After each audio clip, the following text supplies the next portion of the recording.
లడ్డూ వివాదంపై సిట్ సొంత లాభం కోసం చంద్రబాబు. తిరుమల శ్రీవారి లడ్డూ ప్రసాదంపై చేసిన దుష్ప్రచారం చంద్రబాబు మెడకే చుట్టుకునేలా ఉంది. ఎక్కడ తన గుట్టు బయటపడుతుందో అని ముందస్తు జాగ్రత్తగా ఈ గండం నుంచి తప్పించుకోవడానికి చంద్రబాబు వ్యూహాలు పన్నుతున్నారు.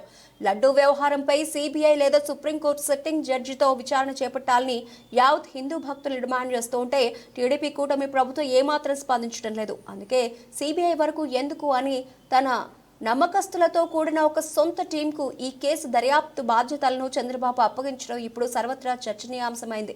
ముందు నుంచి లడ్డూ వివాదంలో లేనిపోని ఆరోపణలు చేసిన చంద్రబాబు ఆయన టీం ఇప్పుడు కేసును పక్కదారి పట్టించడానికి ప్రయత్నిస్తోంది. అయితే ఈ వివాదంపై ఏపీ ప్రభుత్వం ఏర్పాటు చేసిన సిట్ చీఫ్గా గుంటూరు రేంజ్ ఐజీ సర్వశ్రేష్ఠ త్రిపాఠి ఉన్నారు.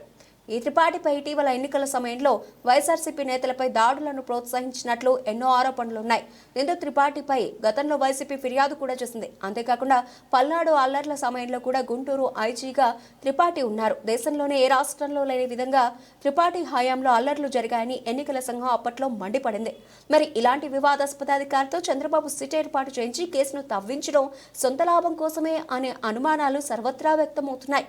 రాజకీయ లబ్ధి కోసం ఏకంగా తిరుమల శ్రీవారిని వాడుకోవడం ఆపై గుట్టు రట్టవుతోందని సొంత బృందంతో సిట్ ఏర్పాటు చేయించి కేసు తన మీదకి రాకుండా చూసుకోవడం లాంటి మేధాశక్తి చంద్రబాబుకే సాధ్యమని వైసీపీ తీవ్రంగా ఆరోపణలు గుప్పిస్తోంది.